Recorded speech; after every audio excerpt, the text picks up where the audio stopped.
Morning friends. ഇപ്പോൾ കുറച്ച് ദിവസമായി സംസാരിച്ചിട്ട്. അപ്പോൾ ഇന്നെനിക്ക് പറയാനുള്ള വിശേഷം എന്താണെന്ന് വെച്ചിട്ടുണ്ടെങ്കിൽ, ഞാൻ മുന്നേ ഒരു പ്രാവശ്യം നമ്മുടെ ഓപ്പർച്യൂണിറ്റി ഹെർബാലൈഫിൻ്റെ ഓപ്പർച്യൂണിറ്റിനെ കുറിച്ചിട്ട് സംസാരിച്ചിട്ടുണ്ടായിരുന്നു. ഇൻവൈറ്റ് ചെയ്തിട്ടുണ്ടായിരുന്നു. താല്പര്യമുള്ളവർ അറിയിക്ക്, ഞാൻ അതിനെ ആ ഒരു പ്രോഗ്രാമിലേക്ക് കണക്ട് ചെയ്യാനുള്ള കാര്യങ്ങളൊക്കെ ചെയ്തു തരാമെന്ന് പറഞ്ഞിട്ടുണ്ടായിരുന്നു. അപ്പോൾ ഇന്നലെ നമുക്ക് അങ്ങനെ ഒരു ഓപ്പർച്യൂണിറ്റി പ്രോഗ്രാം ഉണ്ടായിരുന്നു. സീറോ ടു ഹീറോ എന്ന് പറഞ്ഞിട്ടായിരുന്നു അതിൻ്റെ ക്യാപ്ഷൻ കൊടുത്തിട്ടുണ്ടായിരുന്നത്.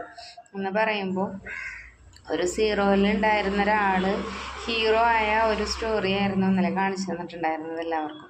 അപ്പോൾ നമ്മുടെ ഇതിൽ നിന്നും ഗസ്റ്റുകളിനെ കൊണ്ടുപോയിട്ടുണ്ടായിരുന്നു. അവർക്കും ഈ പറഞ്ഞ മാതിരിക്ക് പല സ്റ്റോറികളും അവിടെ സംസാരിച്ചെങ്കിലും ഗസ്റ്റ് സ്പീക്കറായിട്ട് സംസാരിച്ച ആളുടെ സ്റ്റോറിയാണ് വന്ന കുട്ടികൾക്ക് മനസ്സിലായത്. കാരണം അവരുടെ ഏജ് എന്ന് പറയുമ്പോൾ 20-22 വയസ്സുള്ള കുട്ടികളാണ് ഞങ്ങളിവിടെ പങ്കെടുത്തിരുന്നത്. പിന്നെ കുറച്ച് പേര് എല്ലാവരും ഇത്രയും കൂടെ ഏജ് ആയിട്ടുള്ളവരുണ്ടായിരുന്നു. അപ്പോൾ അവർക്ക് മാച്ചായിട്ടുള്ളൊരു സ്റ്റോറിയായിരുന്നു ഇന്നലെ ഗസ്റ്റ് സ്പീക്കർ സംസാരിച്ചത്. അപ്പോൾ അവർക്കതൊരു ഭയങ്കരമായിട്ട് ഇഷ്ടമായി. കാരണം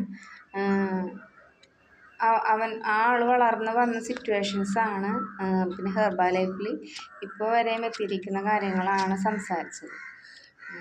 അപ്പോൾ അത് നിങ്ങളിലേക്ക് എനിക്കൊന്ന് ആ ഒരു വീഡിയോ ഷെയർ ചെയ്യണമെന്ന് തോന്നി. എന്നും സംസാരിക്കുകയാണെങ്കിൽ ഞാൻ പറയാം, എൻ്റെ കസ്റ്റമർ ഉണ്ടെങ്കിലും പറയാം. കാരണം എന്താ വെച്ച് കഴിഞ്ഞാൽ സൂമിൽ സംസാരിച്ച് എൻ്റെ കമ്മ്യൂണിക്കേഷൻ സ്കില്ല് പതുക്കെ ഇമ്പ്രൂവ് ആക്കാൻ പറ്റില്ല.